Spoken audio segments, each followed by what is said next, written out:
નમસ્કાર મિત્રો, આપનું સ્વાગત છે ખેડૂત વિકાસ યુટ્યુબ ચેનલમાં। મિત્રો, મગફળીને લઈને આવી રહ્યા છે મહત્વના સમાચાર।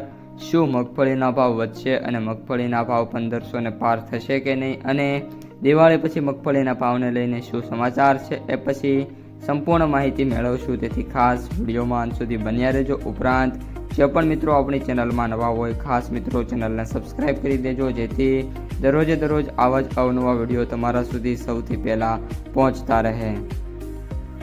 ગુજરાતમાં નવી મગફળીની આવક હવે સારી એવી જોવા મળી રહી છે અને ચાલુ સિઝનમાં અત્યાર સુધીમાં વાત કરીએ તો 50થી લઈને 60 લાખ ગુણી મગફળી બજારમાં આવી ગઈ હોવાનો અંદાજ છે।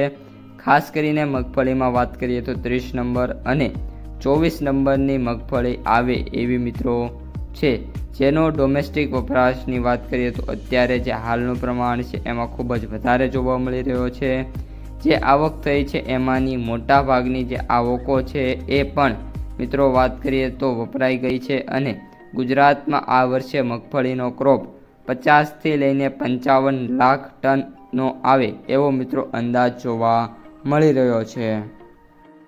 સિંગદાણાની બજારમાં અત્યારે નિકાસ વેપાર ન હોવાથી ભાવમાં હજી પણ 10થી લઈને 20 રૂપિયાનો ઘટાડો થાય એવી મિત્રો ધારણા છે। મગફળી જાડામાં હવે બહુ ઘટાડાની મિત્રો શક્યતા છે નહીં। જ્યારે મગફળી બોલ્ડ છે એના ભાવની વાત કરીએ તો જે સરેરાશ ટેકાના ભાવ સરકારે બાંધેલા છે એટલા જ મિત્રો ભાવ છે એમાં પણ જોવા મળી રહ્યા છે। આ ઉપરાંત ઇન્ડોનેશિયામાં ઇક્સ ખુલે તેવા ચાન્સ હાલ ખૂબ જ ઓછા જોવા મળી રહ્યા છે। જો નિકાસ ખુલે તો અપેડાના નવા નિયમો આવે તો નિકાસ કરવી મુશ્કેલ બની શકે છે। આ ઉપરાંત વાત કરીએ તો ડોમેસ્ટિક વપરાશ પણ આ વર્ષે સારો રહે એવી મિત્રો ધારણા છે।